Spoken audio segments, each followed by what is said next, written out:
Kevin Gilbert is an herbalist and the owner and founder of Papa's Apothecary. Today on the show, we're going to talk about the line of products that he has, how those products can be used, some of the ways that he chooses the herbs and the different types of supplements and oils that he puts into his products, and how some of these products can rival some of the products that you would buy in a grocery store. Love Kevin's information, love his approach to what we're talking about, and the knowledge that this man has is beautiful. Really hope you enjoy the conversation. We'll see you on the other side. All right, welcome back to our show. Today, sitting across from me is a dear friend of mine that we've been yogaing together for a number of years. Kevin Gilbert is the owner and the founder of Papa's Apothecary. It's a beautiful company. A couple of the yoga studios that I work at carry products that Kevin makes. Kevin has a Bachelor of Science from Bastyr, which is a beautiful college not too far from us in the Kirkland area. And so Kevin and I, like I said, we've been yogaing together for a number of years, but the moment that we started actually connecting, I think, was when we worked together at the Cheese Pit. I think so, yeah. Yeah, so a good friend of ours, Brian Pittman, big shout out to Brian, owns a food truck called the Cheese Pit. That was one of his pivots from yoga, and it was great, and he's still doing it. Do you still work with him at all? No, I worked with him while I was at Bastyr. Right. So I knew him from yoga, and while I was going to school, I worked part-time at Mary Jane, the weed shop there in Kirkland. And then when he started that Cheese Pit up, I was like, hey, I have some cooking experience, and I have time right now. I'd love to help cook grilled cheese with you. Oh, yeah. And so one of the moment that I knew I liked Kevin, I knew him, at yoga, but when we started conversing, so we would show up at the Cheese Pits, and you would always have this kind of funky colored drink of some sort, and again, you were going to Bastyr at the time. And it was so interesting to talk to you about that stuff and be like, what are you drinking today? And you would go into spiel about these herbs and this sun tea, and this is what I drink for this energy, or I'm trying to fight this or amplify that. I'm like, at that point in time, for me, that was all foreign language. I'm like, I love the passion that you have, but I don't understand what you're talking about. Yeah. But the more that we talked, the more it's like, oh shit, man, there's all these different alternatives out there. And so one of the reasons I wanted to have Kevin on was obviously to talk about his apothecary, but to talk about like some of the uses that some of these products that he makes that aren't full of chemicals, that aren't full of all these things that we can't pronounce. These are all more natural products that we can use for, everything from our personal bodies to, I use your yoga mat spray on a regular basis. All these different products that we can use that aren't big brand products, that are supporting somebody that's local, that has beautiful information and is supporting something that is more, economically and organically fit for our world. And so Kevin has been doing Papa's Apothecary for a number of years now, and has just gone through a rebranding and has just like really amplified what he's offering. And so wanted to have you on, brother. Thank you so much for being here, man. Well, I don't want to make a big ad for Papa's Apothecary, but our rebranding is very new and very exciting for us. Our main focus is skincare. So we do 3 different face oils. We do face wash. We do toner. We have 2 new body oils that are coming out now that are ready to release next week. And so one of the things we do that is, I think, different or sets us apart from a lot of other companies, because there are a ton of options for people's skincare preferences, what they like. I mean, thousands of things out there, right? Mm-hmm. But one of the things we do is we take the herbs comfrey, calendula, and gotu kola and do an infusion, or it's called a digestion, into our base oils. So we get all of the constituents that we want from those herbs, which can help with wound healing. They can help with inflammation, is a big thing they can reduce. Gotu kola helps with collagen production. So you get all these natural benefits in your face oil. Then we add additional carriers and essential oils. So everything's all natural. We don't use any type of chemical fillers or anything that just takes up space. That's anything that I won't want in my system. Right. Like my mom is a huge tester for our products as things come out. So I don't want to be giving her something that I don't think is good or safe. What a Just great like tagline. Mom tested, Kevin approved, you know? yeah. I mean, we generally share our products with family and close customers to get feedback before they go to market. Like, we want to get a variety of input. I'm not the, I don't do a lot of skincare shopping myself. Okay, So yep. with my wife and family and friends, that's who helps us dial things in. Yeah. But back to rebranding. Before I was working with this company, they're called Lake and Pine. They're out of Seattle and Minneapolis. They're two guys that are just awesome, awesome guys. And they really helped me find the voice for our company, for our branding, dial in who our demographic is, and doing all the type of branding research that I just didn't know that I should be doing, wasn't aware of how to do. So they really walked me through dialing that in, and then took all that information and came back with a new, new labels, new website, and went away from some of the like cute names we had for things, like guess my age for a face oil, or my mat smells nice was our yoga mat spray. And towards things that are very easy to spot on the shelf. You're like, this is a face product, this is a body product. That way I don't have to be standing there explaining what it is, which is a big part of what I do, are farmers markets. That's a big portion of how I'm growing the company now. But to be in a retail space, or even to have people that walk by the booth and wouldn't necessarily stop, to have them see, oh, this is what that's for, maybe I do want to stop, is an advance in where we are as a company. Yeah, definitely. It's good to have those grabs, you know, the visual grabs, or the marketing tagline grabs. We were talking a little bit about this before we hit record, but I worked for a brewery, Red Hook Brewery, a number of years ago, and that was the first big company that I worked for that I was part of their branding and rebranding.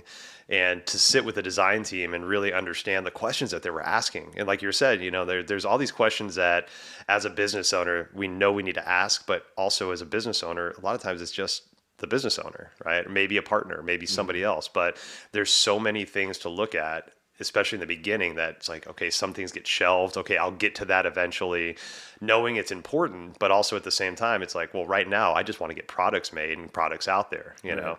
And so having a specialized team to ask those questions, what do you want your branding to represent? Is there a personality behind it?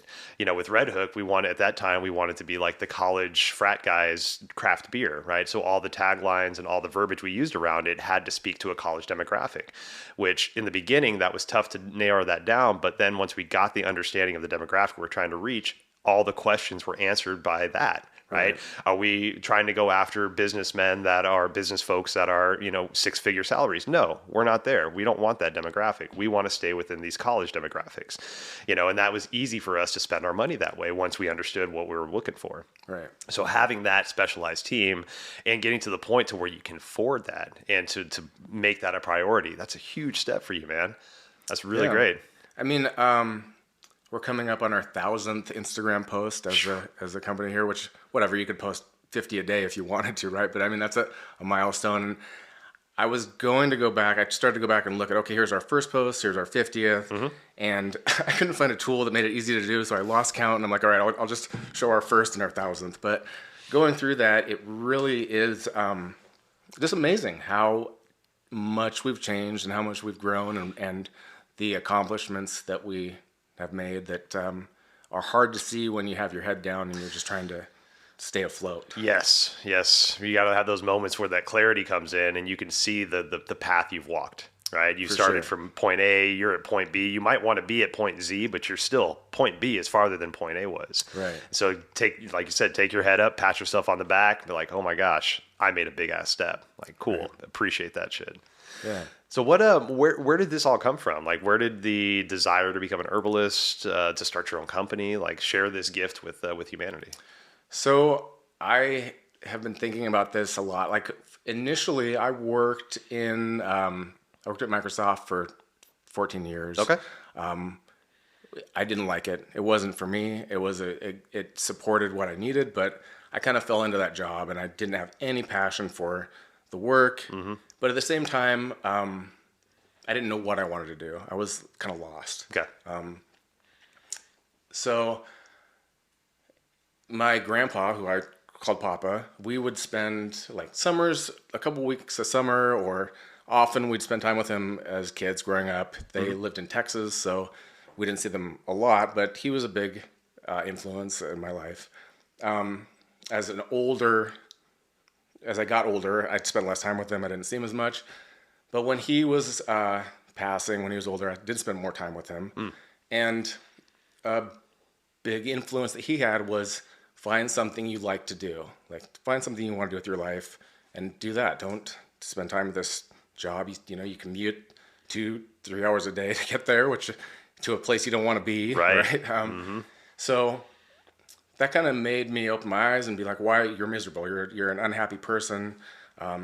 Self-sabotage was a big part of my life. Yep. And so I think his influence was to drive me to do something that I wanted to do. Becoming an herbalist, I thought that he would have benefited greatly from plant-based medicine. Okay. Whether it would be quality of life or with cannabis for cancer, fighting cancers, but I didn't know. I knew that cannabis had been a very positive influence on my life, and I wanted to know more, and I thought that studying cannabis specifically would be interesting to me, and that perhaps I could work with a team of doctors and we could find out what was what. I didn't really know where to go with that, but that's kind of sparked a passion in me, an interest. Hell yeah.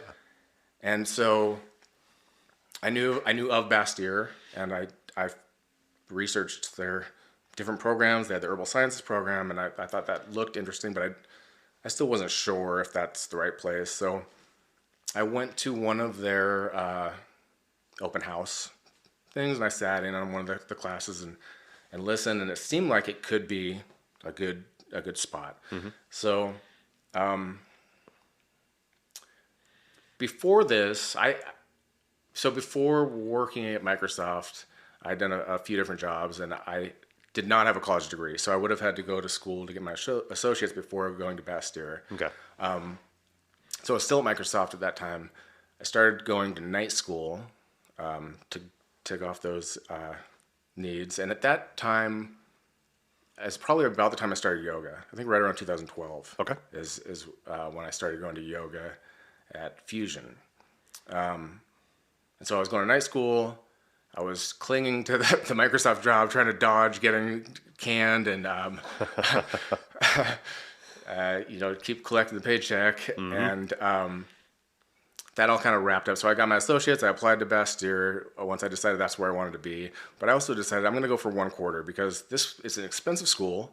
And if I don't know what I want, then I don't want to just be, money going out the window on things that I'm not going to use.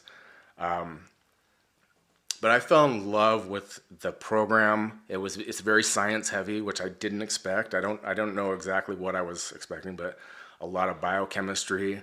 You're learning and organic chemistry and anatomy and physiology. So you're learning all about how the body functions, how the body systems work. And at the same time, we're learning about all the different herbs and plants and how they affect the different systems, what's in the different plants and the plant families, and how to formulate those together to make people healthier, to help specific issues. Yeah. So I loved all of that. And along the way, I found that studying cannabis specifically is kind of it wasn't going to be the path to take. And there would have been so much more to go into that I lost as much passion for that. I was in a different space. I found out so much about all the other herbs and all the things that they do for us that the Materia Medica classes, the labs, are making products, making formulas. And that was my favorite place to be in the school. So I decided, let me start a company. I want to make my own products, and I'll just make a go of it. I don't want to go back and work for someone else. I don't want to be at a big corporation where you just get lost in the mix. I have like almost a disdain for it, and which is there's no reason. There's so many good companies that are huge that do so much for their employees. It's just my perception of that is, oh, they're asking me to do something I don't want to do in a place I don't want to be, so it's negative. Whereas my wife works in management in healthcare. She's a nurse. Okay. And she's always like, oh, I'm gonna do this thing, and I'm like, they're like, they want you to do that? And she's like, yeah. And I'm like, well, that seems like bullshit. That's just extra work. And she's like, no, I'm gonna go learn about how to do this, have this leadership class, and how to help these people, and then I get all this from it. And I'm like, okay, that makes sense. You see this as the same way I see Papa's Apothecary, where I love doing this. I love these aspects. I'm gonna go figure out how to do this, and then spread it through. Where every other job I've had has been, how do I not get screwed with? Like, how do I dodge the boss and just do enough to just skate by, don't have any limelight on you unless it's positive, right? Like, yeah. And that's a hard beast, man. I did corporate for 15 years in restaurants, and same, like there's a lot of family kind of atmosphere. We spend a lot of time with the people at work, and especially with restaurants for me. With the volumes that we did, it's almost like that. You have this trauma bond, right? Because you go through these like traumatic big rushes that last 4 to 7 hours. At Red Hook, we were doing like 50 to 70 grand a day at sometimes, and that's a massive amount of money for slinging beers and sandwiches and shit, right? Yeah.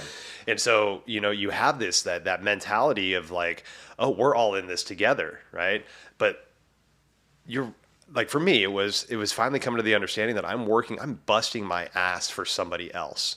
And not to say that person, the company isn't busting their ass too, but like, I'm not seeing any benefits from it besides just barely paying my bills. Right. My family, I don't get to see my family. My work family became more of my family than my actual family because I saw them more, and so finally I got to that point of like, I can't do this. I don't care if I barely scrape by or don't scrape by. I cannot be this human being anymore and be happy. Right. Can't fake the happiness. I got to do something different.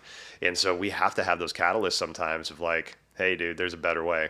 And it's going to be hard because it's not the quote unquote structured way of the West, where we're going to a job, we collect a paycheck, we get a pension or whatever the fuck it is nowadays. We're creating our own business. We're creating our own customer base. We're creating our own products.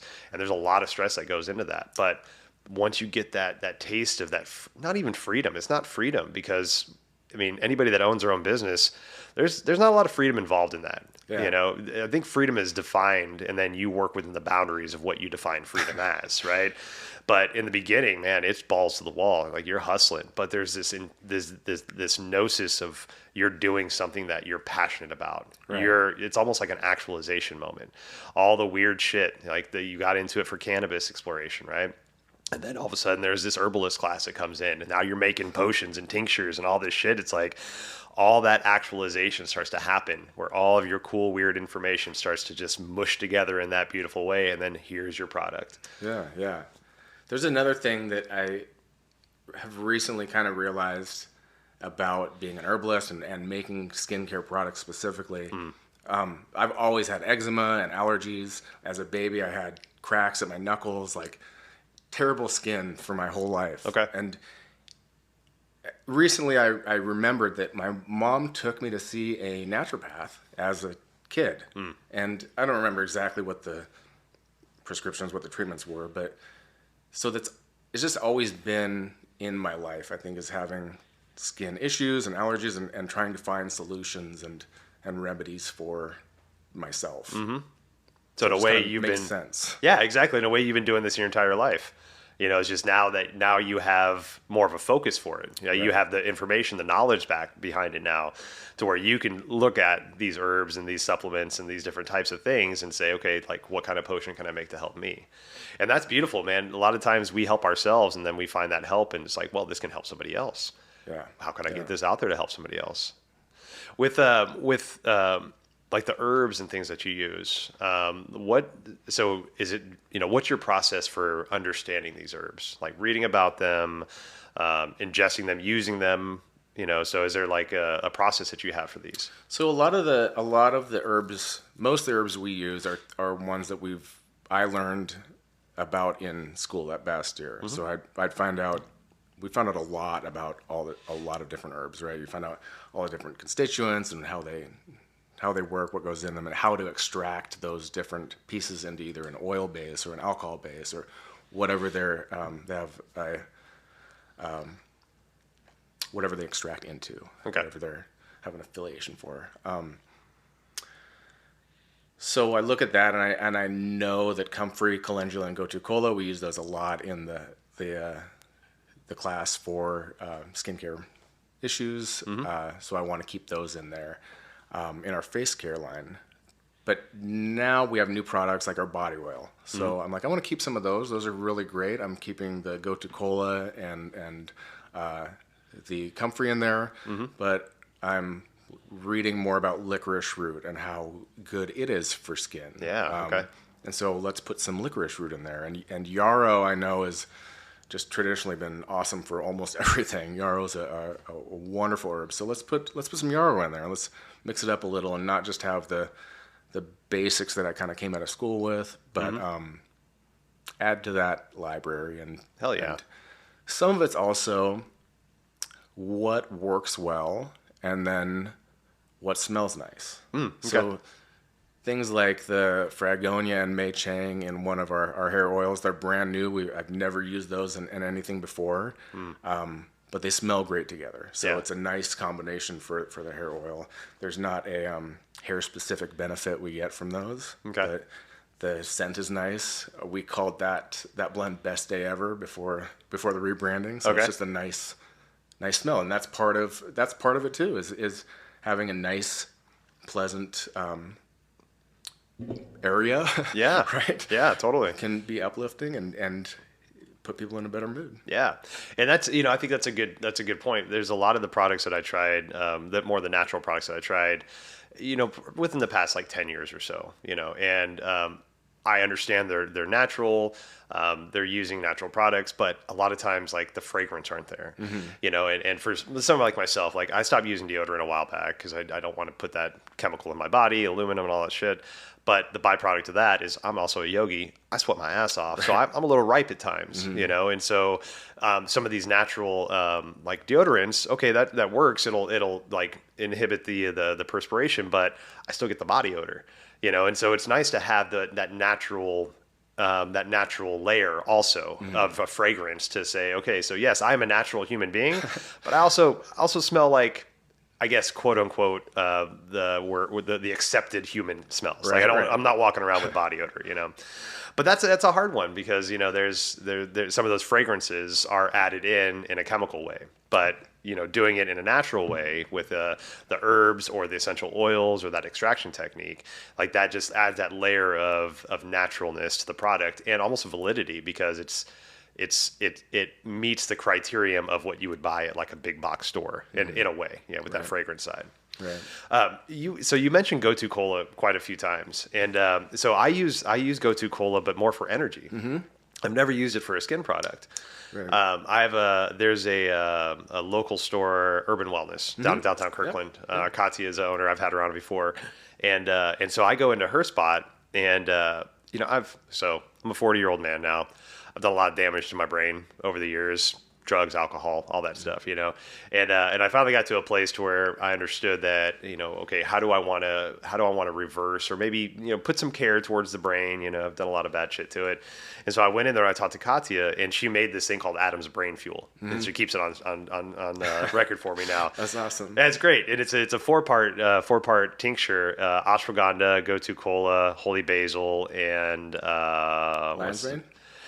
No, gosh, what's the fourth one? I always forget the fourth one. But there's four beautiful. Some rosemary? It might be rosemary. Yeah. And so I just place an order. She fills it up, and I love it. It's a tincture that I use like before our podcast. It just really starts to like activate the brain. It starts to get me in a more alert kind of way. And so to know that gotu kola also skin product that's very cool. Brain fog and skincare. Yep. And I'd never heard of gotu kola until I went to Katya. Yeah, I mean, a lot of people, when I am talking to them at markets or wherever, they also have not heard of it. It's just I had not heard of it. Like most of the herbs I use, I had not heard of before getting into it. Right? You just why would you? Right, exactly, yeah. And just I think that's a good example of knowing like we don't really know what's out there. You know, like I have a good friend of mine, Mariko, that went to Bastyr also. She got her degree in Chinese medicine and acupuncture. Mm-hmm. And, you know, just random conversations with her. And she's like, oh, yeah, try this. Like my mom's got stage 4 cancer right now. And so I went to her and said, okay, Mariko, what can I do to help with the chemo? Because that's the route we chose to help my mom. And she gave me a list of like jujubes, right? So take jujubes and ginger, make a tea out of that, and that'll help calm the body, reduce inflammation in the lungs, but also the ginger will help calm the nausea and help her get an appetite. And it's like, man, that is so beautiful. Like I can go to the doctor and the doctor would give me a medicine that's probably going to have a bunch of side effects, but can do similar things. Or, I mean, theoretically, I could just go pick some shit out of my backyard, make a tincture for my mom and say, hey, here's some tea for you. That's going to help with whatever, you know, what's going on. For sure. There's so many natural things that grow right in our backyards, right near us, that we can use for tons of remedies. With that being said, I am a big proponent for using herbs and natural products when we can, but I'm not against Western medicine. Like we use that when we need, of course. I would never tell someone don't use a prescription because here's some chamomile. Like right, exactly. Like never. I'm like, what's the balance though? Like don't throw a bunch of pharmaceuticals at something you don't need to. Which I think is another reason. I know everyone doesn't have access to naturopathic doctors, but if you can see one, that's I believe the best way to go, because they're generally going to treat you as a person and find out the best things for you to be a healthy person, not cure your headache or your cold or whatever your symptom that you're going to for. So they'll use the best of natural remedies and then pharmaceuticals as needed. Yeah, most definitely. And I think that's a really good point. Like, you know, a lot of times when we use natural things, we're not bastardizing Western medicine. Right. Like there is a good balance. Like I had a friend that would tell me, like, if you have a cold, you have a body ache, something going on that's not like your guts aren't hanging out, try a naturopath, right? Try a holistic approach. If you get in a car accident and your like left arm is hanging by a thread, go to a fucking doctor. Yeah. Go to a surgeon. Let them put that thing back on there, right? You're not going to just put a bunch of herbs on that and be like, you're good. Right? No, we have Western medicine for a reason. Right. I think the thing that I look at now is that's not just my go-to anymore. Like, it's not like, oh, my muscles hurt, so I'm going to go take this muscle relaxer. For sure. Okay, my muscles hurt. I can go sit in a hot tub for an hour. I can go do a deprivation tank with 200 pounds of Epsom salt and 200 gallons of water and take the inflammation out naturally. Right. I don't have to take something that's going to have a side effect or build up a chemical in my body that I'm going to have to deal with later. Right. Yeah. Absolutely. Yeah. With all the products that you're developing right now and putting out there, is there a new focus for the new line that you're coming out with? Like, so you said you're doing a lot of skin stuff, a lot of body stuff. Like right in front of me, Kevin brought me a care package, which I'm super excited about. So in front of me, there's face, there's sleep stuff, there's hair, body oil, beard oils, like all kinds of things like that. So the new products that you're releasing now, are they kind of staying with that similar theme of like skin products and things like that? So everything we do will always be a topical type of product. Okay. There's different rules and regulations once you start making internals that I don't want to take on now at the size the company is now. So things will continue to be skincare. Like our body oils are coming out here this week, and then shortly after Mother's Day, we'll have a sunburn gel that will come out for the summer, and we may have one or two more this summer, but I'm probably not going to expand the line too far right now. We just brought out a bath and a cuticle oil this year. Oh, right on. So that's like having those new products is everything's manageable now. Yes. But space can be limited, and I also want to see how things do before I'm like, all right, this one's out now, this one's out, then this one's out, right? Like let's pace the releases, I guess. Yeah, most definitely. And it gives the consumer a time to embrace the new products and not be like, oh shit, there's so many new things, I don't even know where to start, and then just pass it over. Right. Yeah. Hell yeah. Actually, I listened to a podcast a while ago, and this was the reason why I brought up how you look at new herbs and new plants and things like that. And there was an herbalist on there, and he was talking about how he'll sit and meditate with the plants and get an understanding of like the medicinal purposes of the plants through the meditation. And he was saying that one of the indigenous, I think he worked with an indigenous shaman. The Lakota tribe, I believe it was, and the shaman taught him that any plant can do anything you need it to once you have an intimate understanding of that plant. And that threw me off. And I'm like, so wait, so you're telling me like holy basil, for me, I use holy basil to decalcify brain cells and to help with the brain, functions. But if I understand and sit with this plant long enough, then I can use it as an anti-inflammatory also, or I can use it as a pain reliever, because it's creating that relationship with the plant on an intimate level to where it can do exactly what you need it to do. And that, for me, that I love that idea. Mm-hmm. I don't know, like, I'm not saying he's wrong, because he's done something, and there's a lot of times where the thing works specifically for us, the human, the individual, because we've put in the time in our own personal special way to understand the thing. It's hard to explain that sometimes. It's hard to develop a training program for intuitive knowledge. Right. But the people that can really understand that and really embrace that, like, I can't tell them they're wrong, right? Yeah, I would never say that's not happening. Yeah.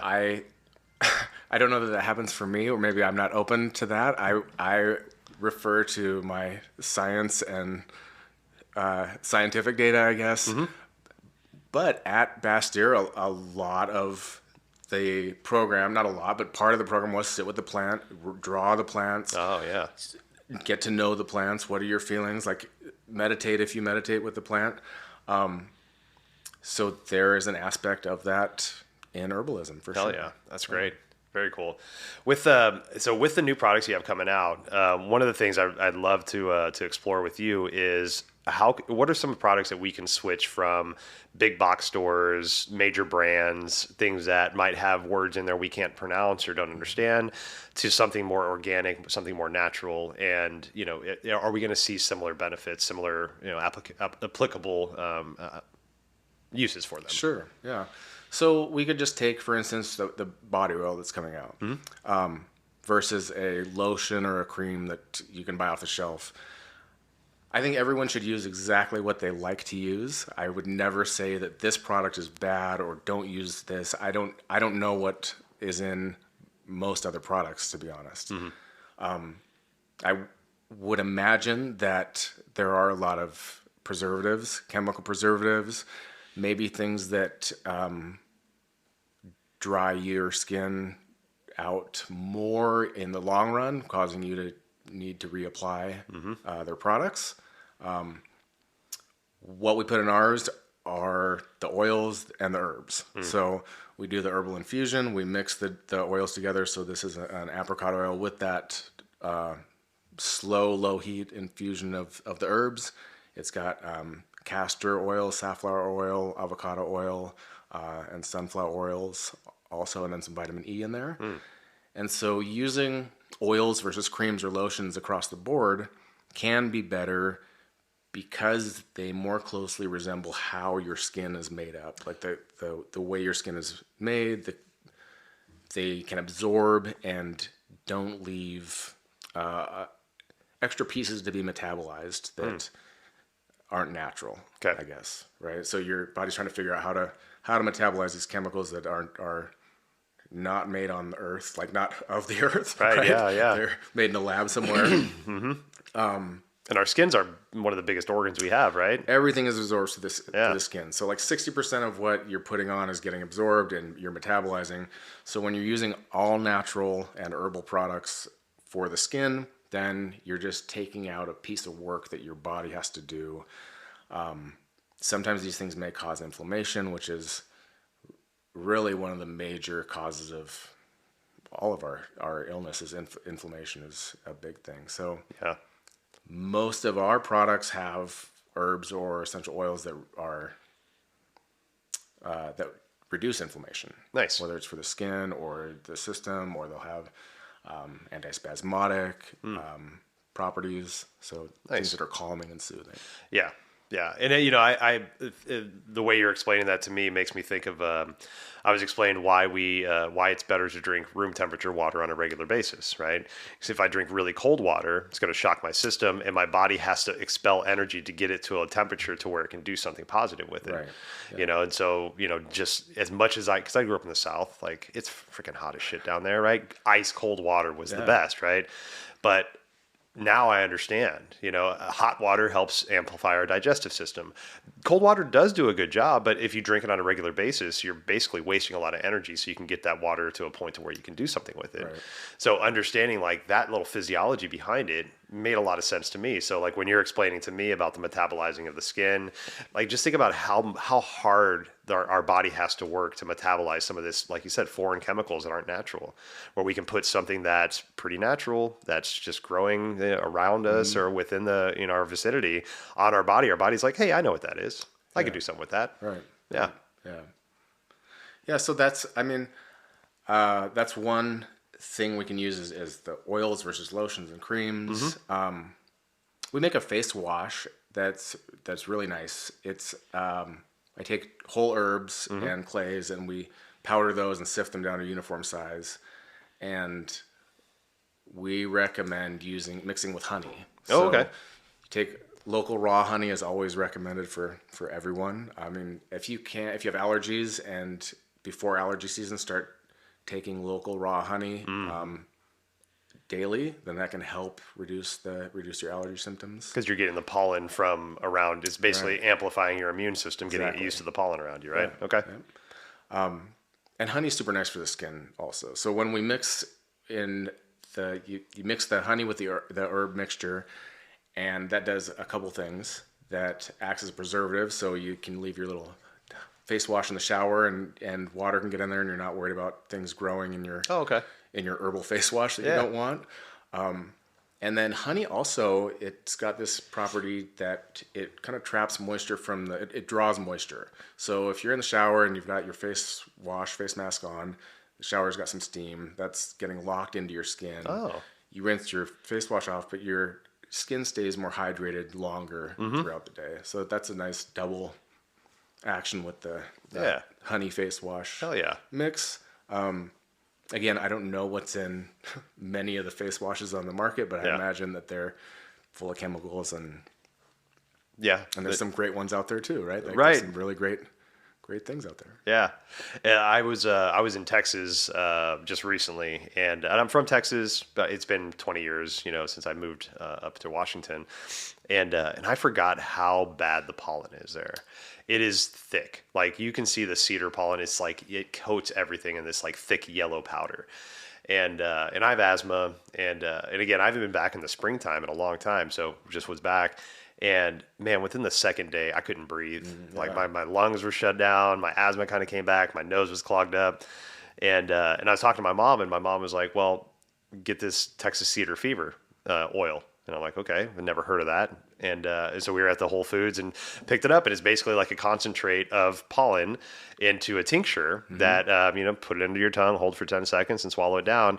And I did that 3 times a day. And I think by the time that I took my second dose, I could breathe. And I was completely fine. So kind of that same idea with the honey, right? Yeah. You know, taking the pollen that's around you, introducing into your system to where your body knows how to handle that instead of just being attacked by it. Right. That's a game changer for me, man. It's also with the honey, you need to preemptively do it. So it's like once allergy season's here, then you're like, oh, I missed the honey window. Start in February, huh? Hell yeah, man. So we got the body oil, we got the face with the face oil with the honey. Right. All right. So we have a sleep aid. That was one of our first. That's the first product I really developed for myself, for my family before starting the company, before school was done. I can usually fall asleep, but I have a hard time staying asleep and feeling rested. And my wife, being a nurse, has trouble just shutting it down at the end of the day and going to sleep. I can imagine, yeah. So this is a combination of essential oils. It's chamomile, clary sage, lang lang, copaiba, sweet marjoram, and basil. Okay. And we dilute those to a safe ratio in an apricot oil carrier. We use apricot oil for quite a few basis. One of the reasons is it's very light. It's very fast to absorb. And with the sleep aid, we recommend applying it to the palms of the hands and the soles of the feet at bedtime. So we want it to be quick to absorb and not, oily, greasy feet and hands. Definitely. And the reason we use that blend, those essential oils are all considered gentle nervines. So they promote the parasympathetic response, the rest and relaxation response. So it's not going to be something that someone taking an Ambien would then take the next night, try the next night and be like, wow, this really knocks me out. Right. It's if you're actively ready to go to bed, you're asleep, this helps the system find a nice natural baseline. For me, it helps me stay asleep longer and wake up rested. And I think it makes me fall asleep faster also. I mean, I don't time things. Yeah, right. But there's nights when I'm like, I don't think I'm going to use it. I'm good. I'm already in the bed. And then I'm like, well, that was not Should've the put some smartest stuff move. on my feet, man. Yep. Yeah, our friend, we have a mutual friend, Colleen, and I think that was her first product she started to use from you as well.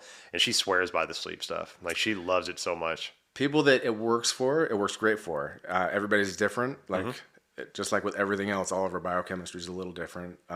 But that's one of the products that we offer as a subscription. So people that do love it can save some money and get it auto delivered. Hell yeah. And I think you brought up a really good point that I think is lost on a lot of folks that switch from let's say a Western medicine diet to a holistic medicine diet, or a traditional big box product to a more natural product. A lot of times, like, we're in the society where it's instant gratification, and a lot of the products that we have cater to that instant gratification. So, if you've been taking Tylenol for your headaches and then all of a sudden you switch to something more natural, it might take some time for that natural product to work the similar way that your Tylenol did, because one, you have a conditioning in your head that when I take Tylenol, I start to feel better, right? So there's that conditioning, but there's also the amount of that chemical, the acetaminophen, that's been built up in your body for so long that it's going to take a while for that to get out of your system so this new product can come in. Right. So to your Ambien example, like I have friends that take Ambien that drink NyQuil, before bed to help them sleep. And so giving them a product like this, that's not going to be the immediate similar product that they have that they're taking, but it's going to be healthier and it's going to help them in a better way in the long run, get better sleep, not knock your ass out. Like, that's like drinking a bottle of wine and then going to sleep. Yeah. It's just a time travel. Right. Yeah. Right. So I think that's a message that I would like to just make sure we put out there is, if you switch to something natural, give it some time, give it a regime to understand how it's going to work with your body and to get that other thing out of your body too. And if you are taking a prescription for something, then you may need to wean off of that. Like, there's all types of different things that you need to do depending on what you're taking. Like, don't stop your medications unless you're it's safe to do so. Yes. I've had some people approaching me about microdosing, and it's like, I want to get off my antidepressants, I want to get off my anxiety medicine. I've heard microdosing is a good alternative. Right. Yes, it is, but it's also very dangerous just to stop taking your antidepressant medicine. That can send you into a shock. That can send your body into a whirlwind that microdosing is not going to help. Right. So it's okay. I want to try this new modality, but how do I responsibly do it? Because it can shock your system worse than what you're currently doing. Do you microdose psilocybin? I do, yeah. I've been microdosing regularly for like 4 years. Nice. 5 years, yeah. What milligram do you? I do between 0.2 and 0.3 milligrams. Yep. That's nice. Usual. Every once in a while, I'll do 2.2s. I'll do 2.4 and get a little zip. Depends on what I'm doing. Exactly. Yeah. So it's been. About 3 years for me. And when I first started microdosing, it was like, okay, this is my thing. I love this. And it was really helpful to the creativity side. I found it really actually helpful when I was developing my yoga flows. And just microdose, get that creativity up there and just start to attack yoga, and figure out what kind of weird transitions can I do in a safe way. And I loved it so much. Now I've kind of backed off to where I just take it when I need it, when I feel like I need to be creative.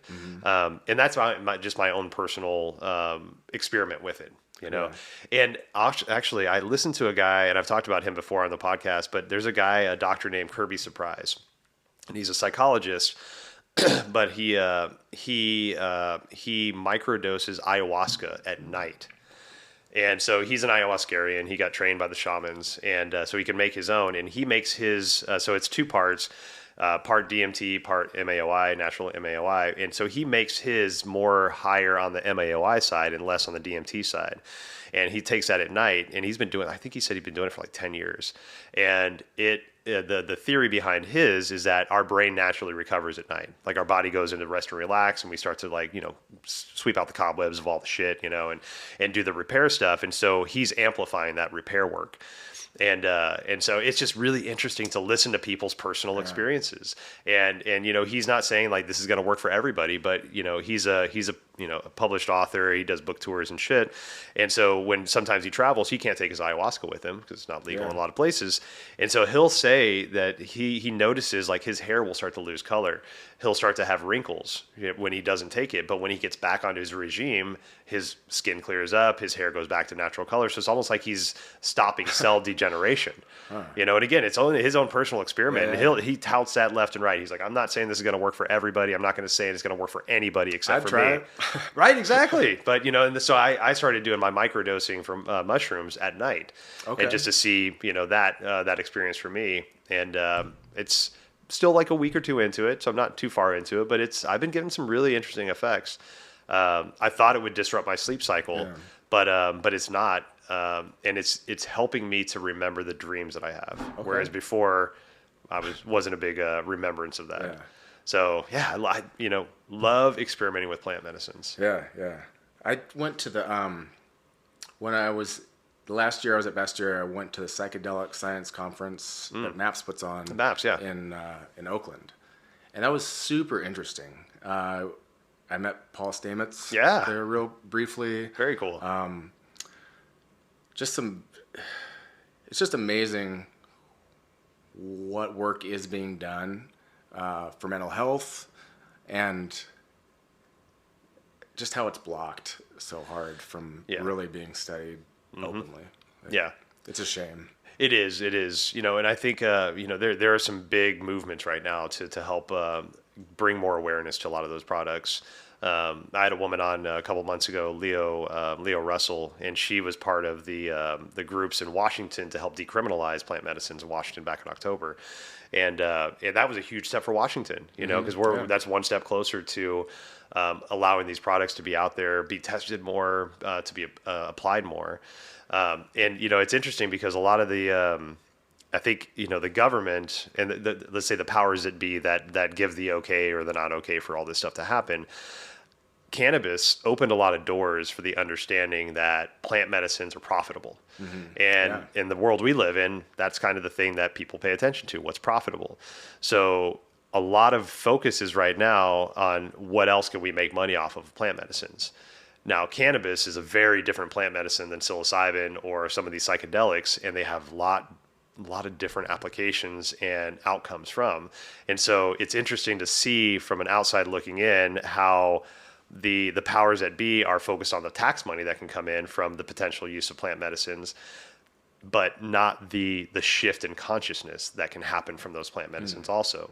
So as we start to make psilocybin more readily available, like you can go to a weed shop in Colorado and you can buy weed and you can buy mushrooms. Is that right? Yeah, totally. Yeah, I think Colorado is the only state right now that has that you can sell psilocybin in an actual store. That's super interesting. That'd be interesting to talk to. Well, they're not bud tenders. What are they? Yeah, right. Exactly. Shroom tenders. Yeah, dude, fucking journeyers, man. Yeah, they're all walking around with shaman masks on and shit, just ready to help us on our journeys. Oh, you got to talk to Mike. Yeah, right. But I'm excited, man, because it's almost like a cloak and dagger kind of thing. It's like, hey, here's all the money you can make, but also here's the consciousness shift that's going to happen. And when that consciousness shift happens on a mass scale, it doesn't matter what side you're on, right, left, conservative, fucking liberal, mask, no mask, whatever the fucking, whatever the divide is. When these plant medicines, in my experience, get into your consciousness, that melts away and you just see the human for the human, right? And I think there's going to be a really interesting like 10-year span of understanding like where this is all going to start to happen. And I know people are, I'm not the only one that has that premonition, but it's going to be interesting to see and just kind of like take a sideline and be like, oh, cool. Yeah, you're making billions of dollars off the taxes of this. Cool. Now, 10 years from now, like, let's see where civilization goes with this awakening that's happening. Let's see. Yes, exactly, man. On that subject, would that, I know that's an internal ingestion and we talked about that. That's not something you want to get towards yet, but if that experimentation and that those herbs and those plant medicines start to become more popular, is that something that you've thought about maybe tinkering with? Oh, I hadn't really considered selling microdoses or trying to or leading people. Like, I talk to friends about it and will offer to them, share my experiences, but I don't know, I guess we'll just see where things go in 10 years. Like if I wouldn't want to bandwagon jump on, but I think I am somewhat knowledgeable in how to use them and the dosage and experience to help people. I hadn't even, it never crossed my mind before you asked. All right. Planting the seed, man. Yeah. Is there a topical use for psilocybin? Not that I know of. Yeah, I'm not aware of. Seems like a waste. Yeah, right. Exactly. I want that in me. So with microdosing, have you macrodosed at all, or I have a few times. Okay. I did that before I ever got into microdosing. I experimented some. The most I've macro dosed probably 3 grams, 3.5 grams. Okay. Not huge. Yeah. You had a guest on a few weeks, or played a few weeks ago that would microdose with 3 grams or something. Is that what he said? Yes. That was to help his Parkinson's. Right. Yeah. And so actually from that podcast, he was talking about how he could breathe, right? Yeah. And so I experimented with a double microdose before yoga. Okay. And I felt like I could breathe better. I don't know if it was just going in with that expectation and that like focus, but it was a good class. Yeah. That's, and I've not microdosed before a yoga class, but I've started to, have you heard of hape? It's a tobacco snuff. I don't know. So hape, it was introduced to me as a ritualistic ceremony, introduction to ayahuasca. Is that where you snort? Yes. Okay. They blow the ash up your nose. And so hape is it's a tobacco-based product, and it's usually mapacho tobacco, and that's like a fine grade tobacco. They grind it up into a powder, and then they'll mix different plant ashes with them. Okay. So I have one that has like rose ashes in them that's more feminine, because tobacco is a very masculine kind of medicine. So they mix with different things like mints and all these different types of ashes to give the delivery a little bit different impact. And so I've started to experiment with that before yoga class. Okay. So, and it's nasal ingestion. You just pop it up your nose, sit with it for about 10 minutes, and then blow it back out. And it's almost like a euphoric kind of settling in, but it's the tobacco is a very energizing kind of herb, and it really gets into your body and that natural amplification of your energies. But with the snuff also, it does give you a little bit more breathing capacity. And so it's been very interesting to like mess around with that before yoga class, and often after, just to see what that effect might be to help ground myself after that energetic rise. Just personal experimenting. Yeah. And I love it. And I'll use hape pretty regularly before I sit with Reiki clients to help clear my energies, to help get me ready and prepared for where I need to be. And then, but the different applications, the breathing and the just that it helps a lot with decreasing your mucus.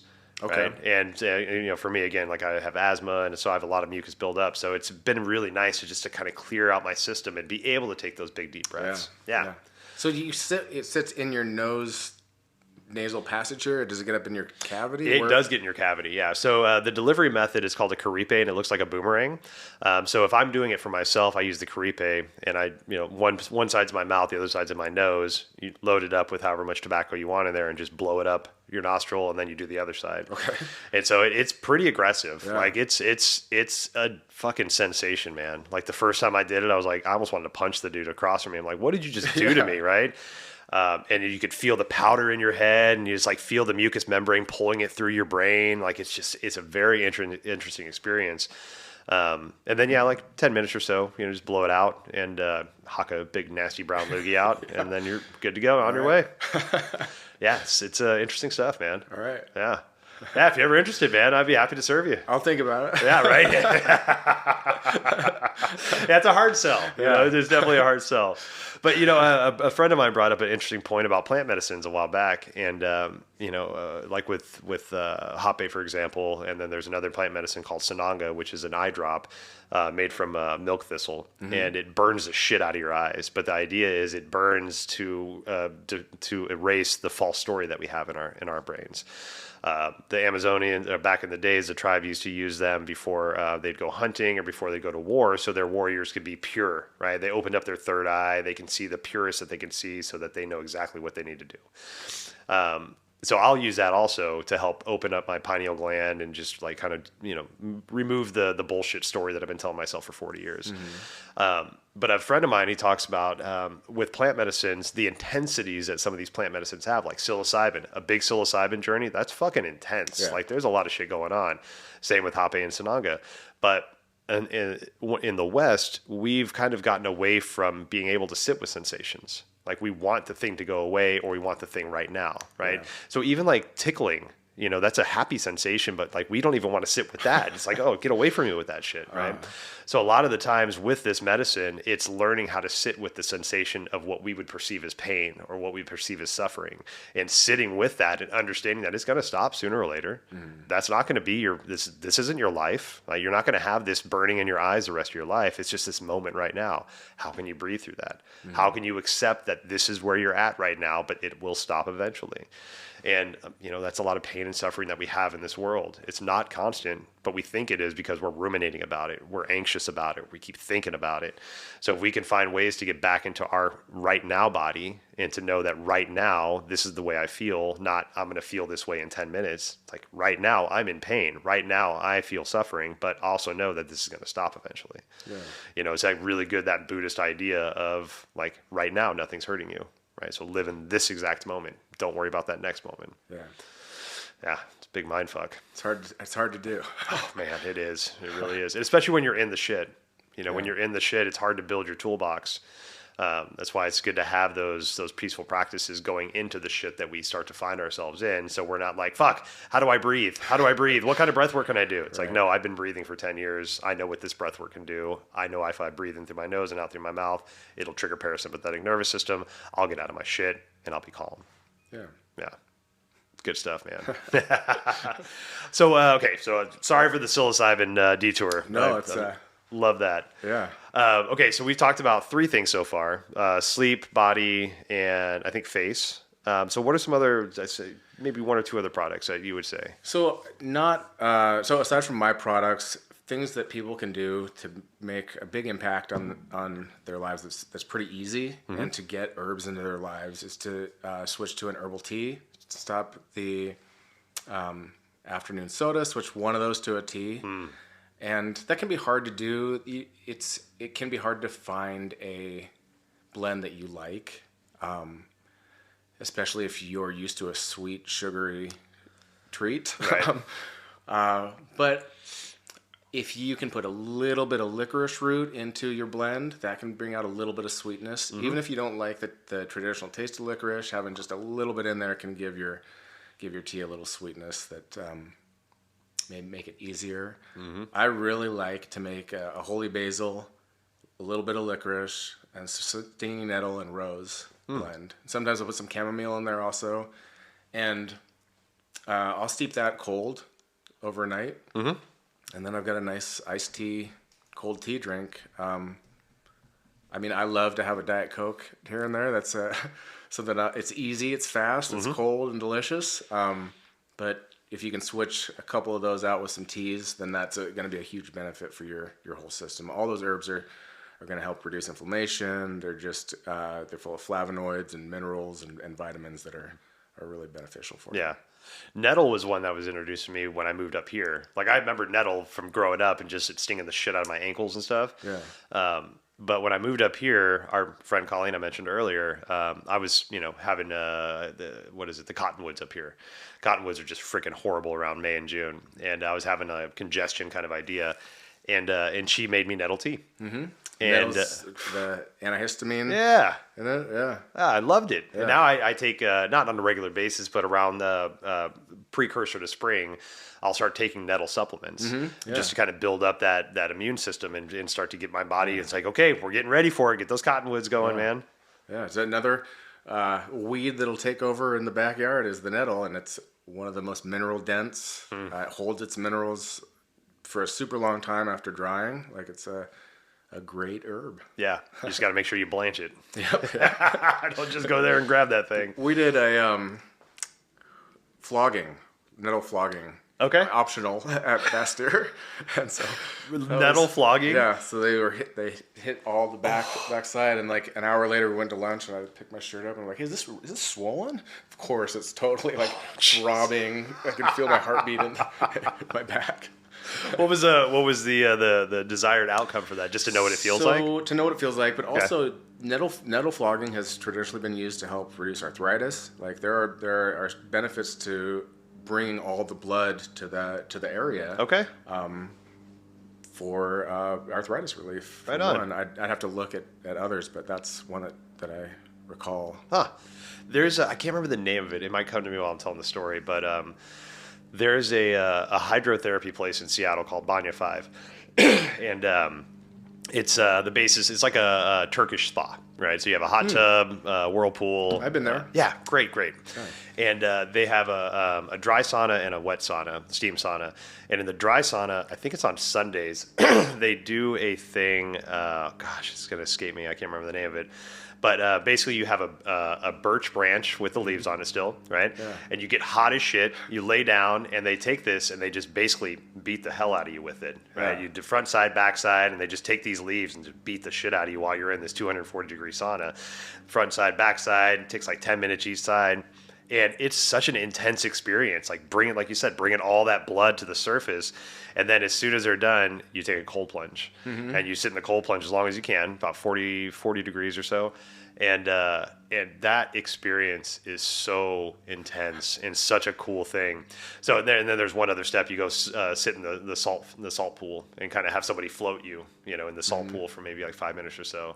And the first time I did that, God, man, that was such a cool experience. Like just having, I was questioning it the entire time. Well, one, my girlfriend was doing it to me. So I'm like, are you just pissed at me and you want an excuse to beat the crap out of me? Like, no, it's holistic. It's fine. It's great. Bah, bah, bah, just beating the shit out of me. It's like, you sure you're supposed to do the face? She's like, you're fine. Just shut up. And then, but then that cold plunge and then to be held in that saltwater bath, man, it's such a therapeutic experience. And really, inflammation was decreased. Like I have achy joints. I've had achy joints for a long time, and those practices are really those things that help me stay on top of that and stay in front of that stuff. Right on. Yeah. I was so just like, this isn't a thing. You're making this shit up. But my experience with stuff like that, when I have that reaction of like, this isn't a fucking thing. Like you're pulling something over. Those are usually the best modalities for me and the things that I end up like tying myself to. Right. Like this is so absurd that I love it. Yeah. I mean, that was part of the Bastyr experience for me. I was like, they'd be talking about the herbs and they go, this is skullcap. And I'm like, come on. What are you talking about? I'm just making up things so I can recognize with and relate to. Yeah. Oh man. So with yoga and herbalism, right? Yoga was something for me that I found that was one of the most natural things that helped me out. Is combining like those holistic practices. So with your herbalism background and your yoga background, how did you find that merging of the two to where, one complements the other and they both kind of just like amplify the things that you're working towards? That's a good question. I haven't really thought about how they complement one another. I found yoga. My wife was going to Fusion, and I had been working out at this MMA gym down right near Banya. Ivan Salavari MMA. I did no-gi grappling and jiu-jitsu there for a few years. But when I went back to school, there just was not time for that. So I needed something else to take that space to get rid of all the physical stress. So I went and started taking hatha classes with her at Fusion, and I really loved it. I was like, oh, this feels similar when I leave here. I don't have the initial responsive road rage on the way home. Like, there's no space for any of that anymore. I feel like I got all of that out. Yeah. So I did that for like 6 months, and this is before I was at Bastyr, before I thought about herbalism. And then I was like, what other, there's Power Vinyasa class. What is this? And so I took one of those, and the first class I took was with Jenny Tracy and Casey. Oof. And our mats were set sideways in the room, and there's 100 people in there or whatever they fit. Dude. And I was like, what is this? Because the other one, there's no music. It's all quiet, and everyone was talking. Like, it was all a lot of energy in the room. Like, well, this is kind of crazy. What's going on? And it started, and like within the first few minutes, I'm like, oh, this is the class these are the classes I want to take. Yeah. Like, the Hatha is cool, but this is my style. And so the next time I went in, I thought we'd just turn our mats. Like, this is how we do it. Right. So I started taking the power classes, and I just stuck with that. Mostly every once in a while I would take a hatha, but I probably need those more because I'm scared of taking them. They're too hard, right? I think one of the things about yoga that fits well with herbalism is just the natural basis for it. A lot of herbalism is understanding the plants, understanding Mother Nature, whether you meditate with the plants or sit with them or not, understanding how they work and what's inside them and how that also works with us, with our bodies, and how that's all kind of connected. And similarly with yoga, that's a big part of it, how your body is connected to you and how you move and how that feels. And when I guess when I'm making the products and when I'm formulating things, I get a similar flow type of Zen state where I'm like, this is where I'm supposed to be. This feels right. I just took a class. I'm taking classes at B1, at Juicy, and at Fusion now. Those are the 3 spots I kind of jump around to. And I live up on Camino, so it's a drive for each of those. Yeah. I tried a few other spots that are closer, but I mean, I've been taking at these spots for so long. It's a community that I know, even though I rarely talk to anyone in the studios other than people I already know. I'm not a big extrovert to be chatty. But I like to make the drive to these spots. I'm willing to go that extra 20 minutes or whatever it is each way to go to a spot that I really enjoy and I feel comfortable in. And my point was that at a recent class with Jenny Tracy, she asked the class, she said, what do you think? What word or what comes to your mind when I say jump forward or I say side crow or I say whatever the move is, the position to move to? And I didn't tell her this, but I had never thought of a word. I don't think like, oh, no or don't. I see myself doing that to get to that position. I see that in my mind as me jumping forward or standing up or whatever. I just see that. I don't think of a word. I don't know if that's different than other people or how they respond, but I think that's part of why I love yoga is because I don't think of anything. I just see myself doing those. Just in the flow of it. Right. Yeah, most definitely. Yeah. I think, there's something that came to me when you were talking about the link between herbalism and yoga. And I think, for me, it's you're living in a conscious space. right? You're very aware of what you're doing. Like people do yoga because they want to be body conscious. You know, sometimes like for me, I started yoga in a very vain way. I was overweight and I wanted to look better and feel better.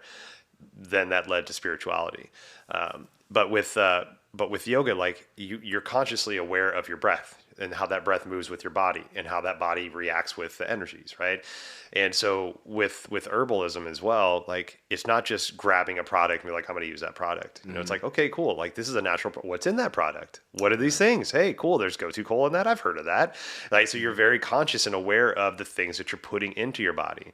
So it's like, and consciousness is self-defined. Like my consciousness might be, understanding might be different than yours, but it's living that conscious space that you decided to, right? I'm choosing to take this product that has all these beautiful natural herbs and things in it, and I'm going to choose to put that in my body rather than just I need shampoo. Cool. What's over there? Dove. Got it. Put it in the thing. Don't know what's in it. Don't care what's in it. It's going to make my hair silky and smooth, theoretically, right? So there's like that level of consciousness, that awareness that comes into these holistic practices of I'm making a conscious choice to do this thing, right? A lot of times with our Western minds, we just do the thing because that's what we've been trained to do. We don't even realize we're doing it. It's just natural, right? Seemingly natural. Yeah.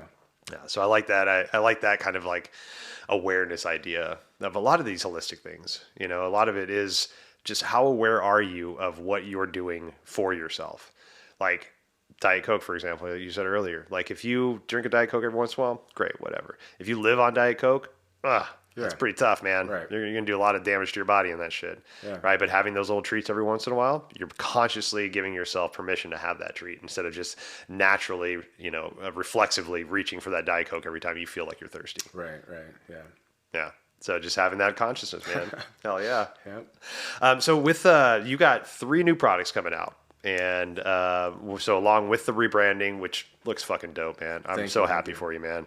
What are the 3 new products? I think you mentioned one already, but what are the 3 you got coming out? So we have the 2 body oils. So these are both the herbally infused. One we don't add any essential oils or scents to. The other is the same herbal infusion, but we add a fragonia and grapefruit scent to it. So it's kind of a citrusy floral mix. And then we've got a sunburn gel coming out. So that'll be great to help reduce the pain and suffering of sunburns, but also for like bug bites and kitchen burns. Oh, those cool. types of things can all be relieved with this. Hell yeah. That's very cool, man. Yeah.